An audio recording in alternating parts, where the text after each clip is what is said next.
अब एक बार फिर कांग्रेस अध्यक्ष चुनाव ऐतिहासिक मोड़ पर है। पार्टी अपने सबसे बुरे दौर से गुजर रही है और गांधी नेहरू परिवार ने इन चुनावों से खुद को अलग कर लिया है। कई नामों की दावेदारी के बाद यह चुनाव खड़गे वर्सेस थरूर है।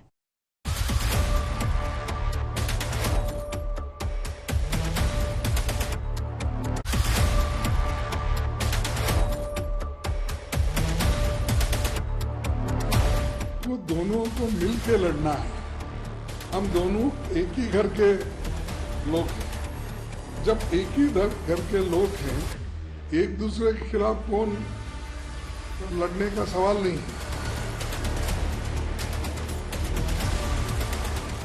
जैसे हमारी कांग्रेस का एक संविधान, और संविधान में जो लिखा है, प्रेसिडेंट तो किसी को रिपोर्ट नहीं करते। अब इन दो चेहरों में से जिसके नाम पर भी मुहर लगेगी, उसके हाथ में कांग्रेस ऐसे वक्त में आने वाली है जब कांग्रेस अपने सबसे मुश्किल दौर को देख रही है। ये तय है कि विरासत से इन दोनों को कोई लाभ नहीं मिलेगा। इन दोनों के सामने सिर्फ और सिर्फ इतिहास से ही सीखने का विकल्प होगा।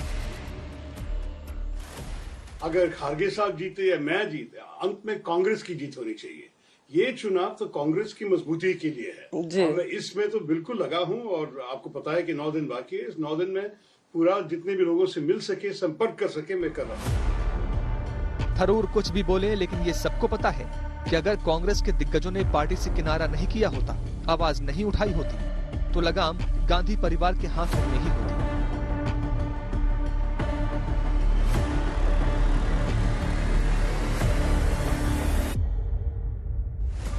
ये चुनाव न गांधी परिवार के लिए आसान है, न पार्टी के लिए। जैसे ही ये ऐलान हुआ कि चुनाव के जरिए अध्यक्ष पद का चुनाव होगा और गांधी परिवार चुनाव से दूर रहेगा, कई चेहरे सामने आने लगे। सबसे ज्यादा ऊंचा अशोक गहलोत का नाम उछाला गया, लेकिन राजस्थान में सियासी बवाल के बाद गहलोत गायब हो गए। फिर मनीष तिवारी का नाम आया, दिग्विजय सिंह आगे आए, केसी वेणुगोपाल भी रेस में नजर आने लगे, लेकिन नामांकन तक सिर्फ 3 नेता रेस में टिके रहे। झारखंड के कांग्रेस नेता के.एन. त्रिपाठी, शशि थरूर और मल्लिकार्जुन खड़गे। के.एन. त्रिपाठी का नामांकन रद्द हो गया, बच गए सिर्फ 2, थरूर और खड़गे। कांग्रेस पार्टी ये तो आज की नहीं है। 138 इयर्स में सिर्फ 4 इलेक्शन हो गए। एक तो सुभाष चंद्र बोस का, एक तो अपना टंडन का, कृपलानी का, एक तो केसरी का, सीताराम केसरी का, चौथा श्रीमती सोनिया गांधी जी का। अब 5वां चुनाव मैं लड़ रहा हूं सबके ओर से। तो मेरा भी मकसद यही है कि कांग्रेस के उसूलों को कांग्रेस पार्टी कैसी लागू करे। हिंदुस्तान की सबसे पुरानी पार्टी को अब गांधी परिवार के बगैर आगे का रास्ता चुनना होगा। इसलिए ये जानना बहुत जरूरी है कि इस चुनाव में कौन किसके साथ खड़ा है। मल्लिकार्जुन खड़गे के प्रस्तावकों की लिस्ट में 30 बड़े नेताओं के नाम थे, लेकिन थरूर के प्रस्तावकों में से सिर्फ 9 नाम थे।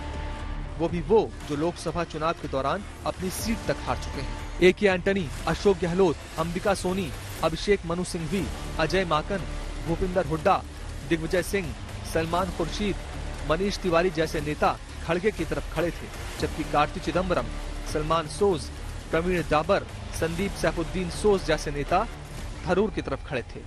खड़गे 1972 से 2008 तक लगातार कर्नाटक के कलबुर्गी से विधायक बने। 2004 और 2009 में लोकसभा का चुनाव जीता।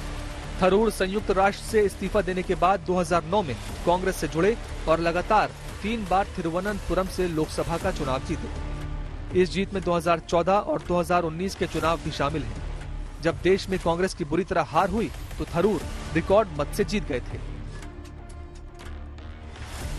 नॉमिनेशन से पहले G23 पूरी तरह से खड़गे के लिए एक्टिव हो गया था।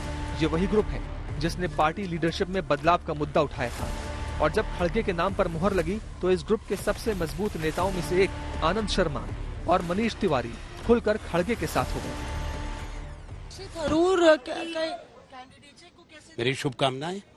शुभकामनाएं दी पर समर्थन नहीं दिया आप लोगों ने। अब वो तो अपने अपने सोच और निर्णय है। आपका ग्रुप का हिस्सा थे वो तो बहुत थे, वो तो इलेक्शन अथॉरिटी में भी बैठे हैं, वो तो मुकुल वासनिक भी थे, कई प्रस्तावक उसी का हिस्सा थे। कोई एक पार्टी में गुट नहीं था। हमने सुधार की बात की थी, सुझाव दिए थे, वो गुट नहीं था। थरूर ने ये फोटो तब शेयर की थी जब ये तय था कि थरूर के सामने दिग्विजय सिंह होंगे। फोटो को शेयर करते हुए लिखा था कि हमारे बीच प्रतिद्वंद्वियों जैसी लड़ाई नहीं है, बल्कि सहयोगियों के बीच दोस्ताना मुकाबला होगा। लेकिन जैसे ही दिग्गी रेस से बाहर हुए, चुनाव का माहौल बदल गया, तस्वीर बदल गई। सवाल है कि अब भी फ्रेंडली कॉन्टेस्ट होगा।